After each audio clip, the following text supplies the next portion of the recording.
BMW sebagian pakai. Memang ada kelemahannya sih, Den. Oke. Kalau DCT. Yang gua alamin saat itu, mobilnya gerdek. Jadi kalau misalkan gua kena banjir dikit, nggak nyampe kelelep. Satu itu, dan yang kedua pernah abis ngejumper sama mobil lain, terus akhirnya mobilnya tuh kayak drrrrt gitu. Kalau tongkat transmisinya udah oblak atau miring begini nih, kalau kan orang suka fotoin tuh. Tapi kalau dia udah miring gini, jangan lu beli. Oh gitu Karena ya?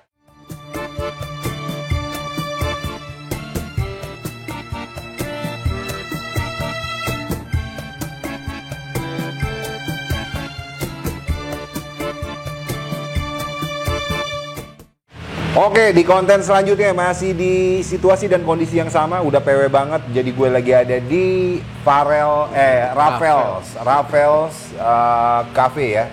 Kota wisata. Raffles Restoran Kota Wisata Cibubur bareng Iqbal. Jadi gue langsung di pertanyaan di awal ini gue kasih challenge lagi, jauh cepat, siap ya? siap. Yoi. Yang pertama, bicara perawatan. Spare part BMW tahun 2015 ke atas terbilang mahal. Setuju atau tidak setuju? Setuju. Ngomongin soal performa mobil, kira-kira BMW tipe apa yang punya performa paling baik? 325. Performa. Lebih nyaman mana? BMW E39 atau BMW E60? Cara nyaman E39. Buat newbie, BMW E46 lebih disarankan ketimbang E36. Karena perawatannya lebih mudah. Setuju atau tidak setuju? Masalah utama BMW seri 3 adalah mesin yang kurang responsif. Setuju atau tidak setuju? Setuju untuk di rasio bawah. Soal fitur, lebih pilih BMW seri 7 atau seri 5? Setuju. BMW tipe apa yang memiliki kekuatan mesin yang bagus? M54. Transmisi Matic DCT lebih baik ketimbang yang lain. Setuju atau tidak setuju? Yoi. Nah, ini gue langsung ke pertanyaan terakhir nih. DCT. Karena kemarin gue ngobrol sama Kolunglung. Nah, Jack bisa ditampilin, Jack. Thumbnailnya gitu kan. Kok gue bilang kalau misalnya CVT buat dibejek, CVT apa yang paling rekomen? Wah, yang nggak bisa lah kayak gitu. Bukan yang nggak bisa, karena bla bla bla bla. Intinya lu kalau mau ngebejek jangan Matic, manual aja. Tapi kalau ngomongin Matic, kalau untuk yang gokil deh ya, itu DCT. Itu gokil sih, Den. Bla bla bla, penjelasannya panjang, lu bisa nonton nih thumbnailnya dicantumin sama si Jack ngobrol sama Kolunglung. Tapi kalau nggak salah, gue bilang sistem DCT untuk sistem transmisi Matic yang menggunakan DCT itu yang lo maksud, Kolunglung waktu itu gue nanya adanya di mobil apa, kalau nggak salah dia sempat bilang ada di Ford dan lain-lain ya, apa Volvo atau gue nggak salah gitu. Dan ternyata di BMW ya, BMW juga pakai ya? BMW sebagian pakai. Sebagian pakai. Oke. Bagian pakai. Kalau tapi memang ada kelemahannya sih, Den. Kalau DCT di Ford. Gue juga pernah pakai Ford soalnya. Kakak gue, kakak ipar gue pakai Fiesta, terus istri gue pakai Everest. Tapi Everest tuh nggak apa-apa. Ford Fiesta itu emang kalau secara kita ngomongin masalah konten DCT ya, itu memang enak banget, responsif banget. Cuma memang kekurangannya banyak. Kenapa? Kekurangannya banyak, jadi secara teknisnya gue nggak terlalu paham masalah DCT, tapi yang gue alamin saat itu mobilnya gerdek. Oh gitu ya? Jadi kalau misalkan gue kena banjir dikit, nggak nyampe kelelep gitu, cuma karternya basah. Satu itu, dan yang kedua pernah abis ngejumper sama mobil lain, terus akhirnya mobilnya tuh kayak drrrrt gitu. Oh, pada saat di awal? Dibejek. Oh, dibejek tuh pas udah kenceng ya? Enggak. Oh, baru banget? Responsif awal aja kalau dibejek banget gini, kayak drrrrt gitu. Oh gitu ya? Gue bawa ke Ford, akhirnya Ford itu mau tanggung jawab, tapi kalau gue tanya biayanya berapa saat itu 30 jutaan kalau salah. Tinggal lo. Biasa saat itu. Akhirnya ditanggung jawab sama dia, diganti semua. Gitu ya? Nah itu kelemahannya kalau gue lihat ya. Kalau ngomongin masalah DCT itu kelemahannya sih itu. Gue nggak tahu itu karena faktor DCT-nya kah atau apa, gue nggak terlalu paham. Gitu. Tapi yang gue pernah pengalaman gue setelah kena banjir dikit gitu mobilnya. Nah, di keluarga gua tuh kalau ngurusin mobil pasti gue. Makanya gue pasti ini Matic DCT begini ada mati gue. Gitu makanya. Iya. Agak-agak begitu dah. Oke. Tapi lu pernah nggak sih pakai mobil BMW yang sistem ininya DCT itu? Enggak, belum ya? Belum pernah. Oke. Karena dia sistem itu ada di BMW yang terbaru kali ya? Oh gitu ya. Kalau Kalau di M46 itu kan pakai Triptonic, kalau di S96 itu Mechatronic gitu. Nah, kalau yang DCT mungkin baru-baru ya sekarang. Gitu. Oke. Nah, terus Bang, nih gue mau bacain apa namanya? Pertanyaan selanjutnya boleh ya? Boleh dong. Nah, ini pertanyaan dari Mantra Yoga. Maaf, mau tanya. Saya mau beli BMW E36 320i, tapi minus kalau masukkan gigi mundur katanya ada ngendat. Ada ngendat gitu. Apakah akan memerlukan biaya banyak ya Om? Dan kalau dibeli masih layak nggak ya Om? Mohon dijawab Om. E36. E36 kalau masukin gigi mundur. Iya. E36 itu kebanyakan dia transmisinya Ada ini manual kan ya? Manual kan? Nah, gue nggak bilang dia pokoknya kalau gigi mundur katanya ada nyendat gitu. Nyendatnya nyendat gimana ya? Nah, gue nggak tahu deh. Oke, gini, gue bahasnya yang gampangnya gini. Kalau di BMW 36, kalau lo mau beli manual, lo lihat tongkat transmisinya. Kalau tongkat transmisinya udah oblak atau miring begini nih, kalau kan orang suka fotoin tuh di iklannya. Kalau berdiri tegak aman. Berdiri tegak gini, itu bagus. Oke. Tapi kalau dia udah miring gini, jangan lo beli. Oh, gitu Karena apa namanya ya? Dudukan bawahnya gitu ya? Udah istilahnya udah apa ya? Ya udah oblak gitu udah oblak lah ya. Udah layu lah, transmisi udah layu, udah sering dipakai apa segala macam gitulah segala macam. Itu satu. Dan yang kedua, kalau di Matic E36 itu nyendak itu biasanya dia jeduk gitu. Itu kalau nggak karet kopel, kalau nggak di gardan. Gitu. Dia jarang banget E36 tuh jarang banget Matic-nya masalah. Kuat kalau gue bilang di E36. Cuma kekurangannya boros. Jadi kalau misalnya dia kayak gitu mendingan jangan dibeli ya?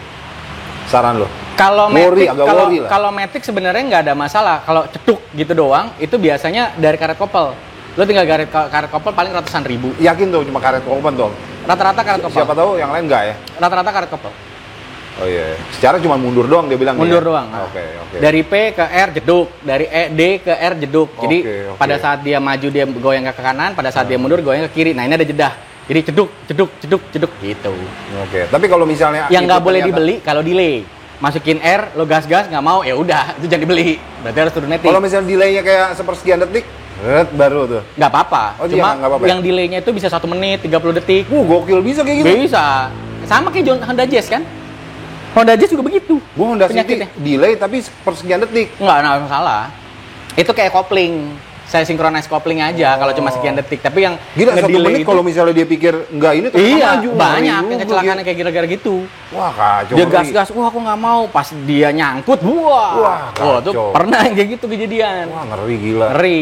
Kalau delay udah lebih dari 10 detik jangan lo beli, 5 detik aja. Balikin lagi ke N ya, kalau kayak gitu ya. Kalau udah lo masukin ke R nih atau ke D, terus 1, 2, 3, 4, 5 lo gas nggak ada responsif, jangan dibeli. Jangan, udah suruh Matic lagi. Aduh, ngeri asli. Ngeri. Aduh, gila. Oh ada ya, gue baru tahu nih asli kasus kayak gini. Jazz tuh sering loh. Gitu ya? Jazz yang lama ya? Gen 1? Tuh, gue pengen beli itu lagi. Gen 1 itu. Lu komentar lu sepengetahuan ini lu, Jazz Gen 1? Enak banget. Mobil harga gelap lagi sekarang. Masalahnya cuma di tahu gue ya. Ada 65, 69, iya, memang. Ada 72. Iya memang. Gue ada story sama Gen 1 tuh. Gua pengen kalau secara model gue paling suka Gen 1. Iya. Daripada Gen sampai sekarang ya. Paling suka gue Gen 1. Tapi lu ini gak, banget gitu. apa namanya mesinnya ini gak, apa namanya? Bandel. CVT kan ya? iVTEC, ada IDSI, ada VTEC. Bandel. Tapi IDSI lah katanya lebih irit lah ya. Kalau VTEC kan mungkin lebih kencang gitu ya. Kalau kalau gua ngambil Matic, menurut lo cobain itunya. Apanya? Jadi ciri-cirinya Matic yang udah masalah itu pada saat lo masukin ke R atau ke D, terus lo gas-gas dia nggak mau. Itu satu masalah, itu jangan dibeli. Dan yang kedua, pada saat lo udah masuk D, mobilnya tapi jalan, lo lepas remnya kan kalau kita masukin ini kan nginjak rem tuh. Iya. Terus lo lepas remnya, terus mobilnya nggak jalan baru lo gas dulu, berarti udah mulai kena juga. Oh itu doang ya? Yang bener, yang seperti apa? Lo masukin D kan lo nginjak rem nih, ya kan? Lo lepas jalannya kenceng. Nah itu yang bener. Jalannya kenceng ya, bukannya cuma lambat. Kalau jalannya gitu, lo lepas gini aja nggak perlu lo gas ya. Bukannya sedang-sedang aja ya? Ya maksudnya at least galak. Oh iya. Galak lah. Responsif lah ya, kelihatan lah ya. Gitu. Oh, iya, kan ada yang. Nah, itu gitu. udah mulai-mulai tuh. Udah mulai-mulai tuh. Jangan kayak gitu ya. Jangan. Di M46 juga sama. Tapi bukannya dengan usia kalau 2004 2005 nggak sih Gen 1 kan? 2004 2005 ya. Berarti sekarang usianya udah 20 tahunan tuh. 20 tahunan. Itu orang mobil. Apa namanya? Dan rata-rata kilometer 200.000 lebih. Betul. Bukannya wajar ya dengan misalnya katakanlah dengan gua tes gitu. D, terus gua rem, terus gua lepasin remnya. Kayak jalannya ya sedang, ya pemakaian kali om, bla bla bla kalau gitu. Ya kalau mau dibilang wajar itu kan tinggal konteksnya lo dengan harga dealnya berapa. Iya sih ya. Gitu kan, kalau lo belinya mahal gitu kan, terus mahal terus udah gitu ternyata kayak gitu ya mending jangan, mending beli yang biasa-biasa aja harganya. Gitu. Kan kita bisa menaungin itu kan karena oh ya udah harganya juga sekian dan gue masih punya spare budget untuk memperbaiki misalnya. Tapi kalaupun misalnya ternyata bermasalah, apanya sih biasanya itu? Belnya nggak sih? Kalau masalah Honda, gue kurang ngerti deh. Tahu juga, itu kan bisa dicek dulu ya. Tapi rata-rata yang kalau misalkan jalannya udah lambat, kopling rata-rata. Kopling ya? Kopling matic. Kopling matic, overhaul dong itu. Iya. Oh iya, koplingnya banyak tuh ya? Banyak iya, tuh. Nah, yang kayak gitu-gitunya biasanya udah satu udah angus. Terus tahu lu kalau overhaul matic untuk kopling-koplingnya gitu? Kalau nggak salah Jazz itu sekarang udah dibawa ceban deh. Temen gue soalnya kemarin beli, gue anterin. Kalau nggak salah ganti 7 apa 8 gitu. Overhaul. Kalau nggak salah ya, tapi gue nggak tahu teknisnya apaan aja segala macam, gue nggak tahu. Pokoknya gue tanya, akhirnya gimana? OH kata dia. Berapa? 7 sampai 8. Kalau di BMW yang 46 itu sekitar 11, 12 OH tuh, udah overhaul. Ganti semua klatnya, ganti. Nah terus kita bacain pertanyaan lagi dari Gerald PC 4214. Om, saya user E39 sama E36, tapi kok dapatnya yang lampu engine selalu nyala, padahal udah diservis, udah disisir kabelnya, bahkan tenaganya tetap optimal, cuma nggak enak aja kalau malam lihat lampu engine-nya di speedonya terus. Mungkin ada sarannya selain cabut lampunya, hehehe. Oh, lampu engine tuh maksudnya lampu ininya ya, lampu. Jadi kan kalau di BMW itu lampu mati itu dia keluar. Lampu belakang mati. Gitu ya mati, dia sensornya suka keluar tuh kalau nunjukin kalau lampu belakang lo mati. Betul. Cek semua bohlamnya voltasenya samain. Oh gitu. Voltase ya. Voltase. Sampai ke lampu yang ada di plat nomor. Oke. Itu lo cek semua, itu pasti voltasenya ada yang beda. Beda ya. Gue sering banget. E39 sering banget. Padahal nggak mati. Tapi di speedometer kalau ditunjukin kalau mati lampu belakang gitu. Padahal enggak ya. Sebelah kanan gitu atau sebelah kiri atau bagian depan atau bagian belakang. Nah, pas dicek, dilihat ternyata nggak mati secara fisik. Gitu. Nah, itu voltasenya ada yang beda berarti.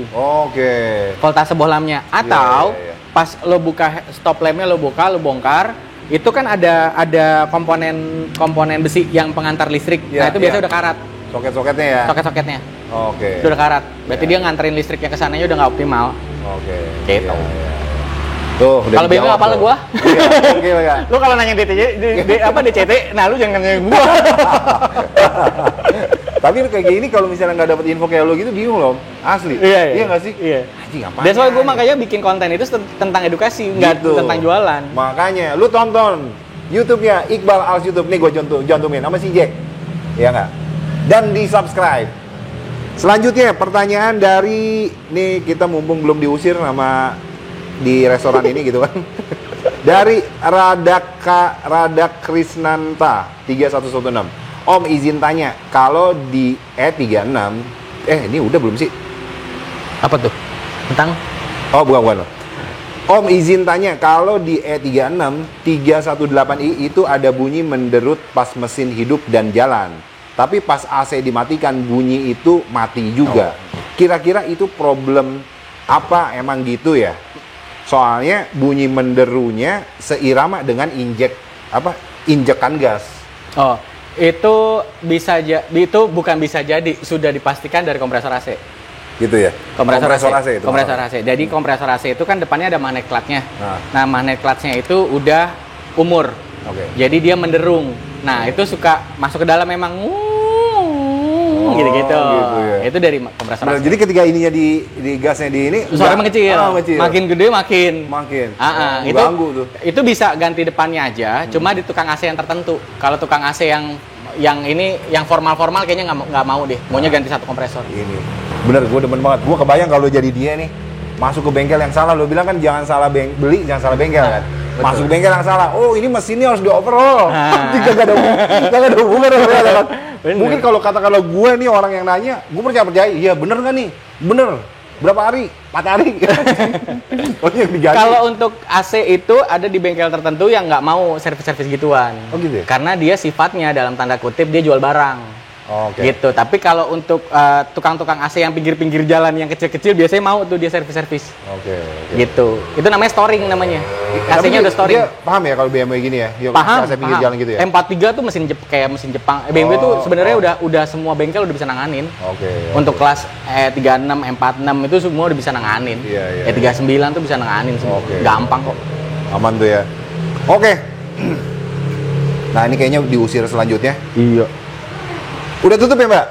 Oke, baiklah. Iya. Kita closing, Bentar, Mbak ya. closing ya, Mbak. Kita closing. Oke, jadi cukup sekian konten kali ini bareng Iqbal. Thank you banget teman-teman yang udah nonton video ini. Terakhir, gue minta closing statement dari lo. Buat para apa ya? Buat ini deh, buat para pecinta BMW yang pertama. Terus sama kedua, buat para netizen yang nyinyir tentang BMW, lu udah nggak usah macem-macem, jangan beli BMW, Jepangan aja. Buat dua pemirsa itu dah. Oke. Sebenarnya gini. Bebas lu ngomong apa? Oke, statement gue sebenarnya gini. Nah. Lo beli BMW itu adalah passion. Oke. Lo adalah lo untuk orang-orang yang memang suka dengan otomotif. Tapi kalau lo bukan pecinta otomotif, yang lo tipe cek-cek kalau beli jangan beli BMW. Oke, itu satu. Dan yang kedua, kalau lo mau beli BMW cuma 2 faktor. Jangan salah beli, jangan salah bengkel. That's it. Semua kalau lo bisa nanganin 2 itu, lo sama aja kayak ngerawat mobil Jepang. Oke. Oke nggak statement? Oke. Oke. Terus buat para user BMW yang mungkin newbie yang sedang memelihara, sedang mendalami ilmu BMW gitu kan, mobil-mobilnya. Pesan lo apa nih? Takutnya kan mereka yang newbie ini diganggu sama pecinta mobil Jepang gitu. Udahlah lu pakai mobilnya aja. Tuh kan gue bilang juga apa ya. Biar mereka ada temennya tuh. Temen gue Iqbal tuh ngomong gini, gue tetap pakai BMW aja ya. Buat user yang udah pakai BMW. Oke. Buat user yang udah pakai BMW, kalau menurut gue supaya lo tidak ribet, lo cari bengkel yang rekomendasi dari forum-forum teman-teman dari komunitas-komunitas. Okay. Supaya lo nggak buang waktu, lo nggak buang tenaga, lo nggak buang uang banyak. Okay. Jadi straight to the point, yang rusak itu ya udah itu diberesin. Okay. Kebanyakan orang yang udah pakai BMW akhirnya ada yang belum ngerti sama sekali, baru coba-coba udah salah beli, salah bengkel, akhirnya dia bubar, dia nggak main BMW lagi, dan itu yang akhirnya jadi statement kalau BMW ribet. Okay. Padahal bukan BMW yang ribet, karena memang dia pas belinya dia nggak paham. Okay. Dan lo pun belinya sama orang-orang yang paham. Jadi ada pertanyaan, gua pun jual BMW pun, itu sebenarnya 3-4 hari pasti orang banyak nanya, Mas ininya gimana, Mas ininya gimana, Mas ininya gimana. Sampai Mas buka tangki bensin itu dari mana? Seriusan? Iya, yang beli sama gue. Nah jadi kalau lu beli sama orang yang dalam tanda kutip yang bodoh amatan, segala macam, abis beli udah di blok WhatsApp-nya. Ada yang kayak gitu ya? Banyak. Gokil. Apalagi yang terjadi apa-apa, waduh saya nggak tanggung jawab, waduh saya nggak ngerti, waduh ada segala macam, udah coba aja benerin di mana apa segala macam. Kan udah ngeliat mobil, Nah, itu yang sering banget. Jangankan orang lain, gua aja kalau beli sama orang, kadang-kadang suka digituin. Lah kan Mas Iqbal udah ngeliat. Tapi pernah dia omong sama gua tuh berbeda dengan kenyataannya gitu. Nah, itu harus hati-hati. Ya intinya orang nyari aman lah. Iya. Gitu. Oke. Ya jadi teman-teman, jujur sih gue sekali lagi, lo kalau mau beli BMW nih ya sama Iqbal deh. Insya Allah amanah, dan lo ngasih garansi lah ibaratnya om ya. Ngasih garansi. Ibaratnya lo mogok, balikin, kita gantiin full. Mau extra fan kayak mau radiator yang harganya jutaan, kita ganti. Free ya? Free. Oke. Free. Okay. Dan lo ngomong gini, gue yakin pasti lo make sure dulu barang yang mau dijual. Udah pasti. Iya nggak sih? Udah pasti. Okay. Udah pasti. Oke. Iya. Oke, gokil deh, luar biasa. Closing statement dari Iqbal. Jadi gue tunggu komentar-komentar lu. Kalau ada request next konten lagi dong sama Iqbal, ngobrolin ini, silakan komen aja. Nanti gue janjian sama Iqbal lagi untuk kita bikin konten selanjutnya ya. Siap. Oke. Gue thank you banget nih, udah Sama-sama, ganggu Den. waktu lo. Sama-sama, Sekarang Den. udah setengah 12, lo masih mau ngobrol sama gue? Iya, gue Iya jam nggak? 1 ya gue jabanin. Sampai sahur juga gue jabanin. Cuman masalahnya di restoran kita udah harus. Kita udah diusir 2 kali. Bener. Ya udah kalau gitu kita akhiri lah ya, kita cukupkan konten kali ini. Thank you sekali lagi, jangan lupa follow Instagram dan TikToknya Iqbal dan tonton YouTube channelnya Iqbal Als YouTube. Nah dicantumin sama si Jack, di subscribe juga. Jangan lupa subscribe YouTube channel gue, follow dan follow Instagram dan TikTok gue, share video ini ke teman-teman kalian. Sampai ketemu di konten selanjutnya. Peace. You gotta focus on yourself, on your faith, on your dreams, on your mind, on your health, yeah. You gotta work, never tell, keep your head down, find what you love and excel, yeah. Push and pull and repel any hate, go create what you want, feel compelled, yeah. And once you find